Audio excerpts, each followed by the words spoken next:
नमस्कार, मैं हूं निवेदिता।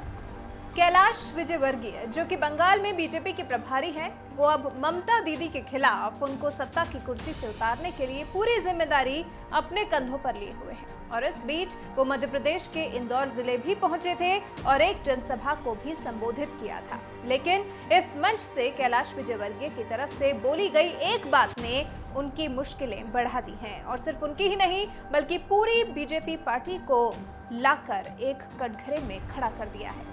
कैलाश विजयवर्गीय का बड़बोलेपन में दिया गया एक बयान पूरी पार्टी के लिए भारी तब पड़ गया जब कमलनाथ की सरकार को गिराने में उन्होंने प्रधानमंत्री की भूमिका बता दी। जी हां, भरे मन से कैलाश विजयवर्गीय कहते दिखाई दिए कि कमलनाथ की सरकार गिराने में कोई प्रधान नहीं बल्कि प्रधानमंत्री शामिल थे और इससे अब राजनीतिक गलियारों में हलचल तेज हो गई है और कांग्रेस को मानो मध्य प्रदेश में इसे भुनाने का भी मौका मिल गया है। और कांग्रेस के नेता दिग्विजय सिंह ने सवाल किया है, ट्विटर के जरिए बीजेपी से पूछा है कि क्या मोदी जी अब बताएंगे कि मध्य प्रदेश सरकार गिराने में उनका हाथ था?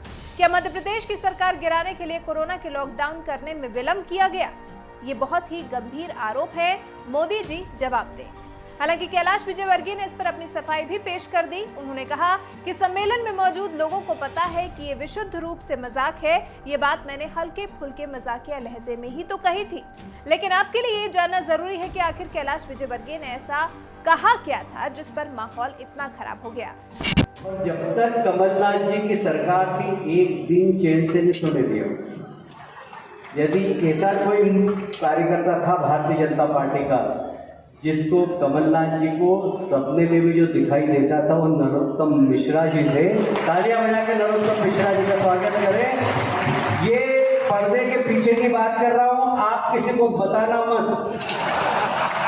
मैंने आज तक किसी को नहीं बताई, पहली बार इस मंच पे बता रहा हूं कि कमलनाथ जी की सरकार गिराने में यदि महत्वपूर्ण भूमिका किसी की थी तो नरेंद्र मोदी जी की थी, धर्मेंद्र प्रधान जी की नहीं थी।